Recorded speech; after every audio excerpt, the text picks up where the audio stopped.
Při současném rychlém rozvoji technologie získávají moderní zemědělci stále více možností, jak vylepšit své metody a zvýšit účinnost své práce.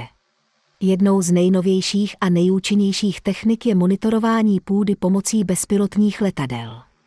Tato inovativní metoda umožňuje zemědělcům získat cenné informace o stavu jejich polí a vylepšit tak svoje rozhodování a výnosnost plodin. Využití bezpilotních letadel v zemědělství nabízí několik výhod. Jednou z nich je schopnost získat rychlé a přesné informace o celkovém stavu pole. Bezpilotní letadlo vybavené speciálními senzory a kamery dokáže snímat a analyzovat rozličné faktory, jako jsou teplota, vlhkost, salinita a dokonce i výživa půdy. Tato data jsou poté zpracována do přehledných a srozumitelných grafů a map, které zemědělci mohou využít k lepšímu pochopení potřeb svých plodin. Další výhodou je možnost detekce škůdců a chorob. Bezpilotní letadla jsou schopna identifikovat různé problémy, jako jsou například hmyzí škůdci, plevel nebo plísně, dříve, než se tyto problémy projeví viditelnými fyzickými příznaky na plodech. Tímto způsobem mohou zemědělci provést preventivní opatření a minimalizovat poškození své úrody.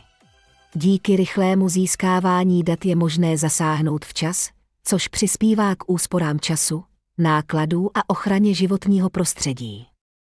Bezpilotní letadla také umožňují optimalizaci hnojení a zavlažování. Přesné mapování půdy a její stavy umožňuje zemědělcům lépe porozumět potřebám jednotlivých oblastí na poli.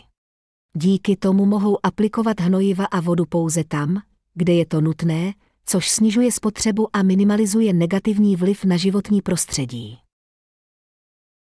D. Neposlední raid, se bezpilotní letadla velmi efektivní a vysují výnosnost zemědělského hospodářství. Vzhledem k tomu, letadla mohou monitorovat velká oblasti poli rychle prez, zemědělci mohou získat informace, by jinak vizidovaly velká množství kasu a lidsk price.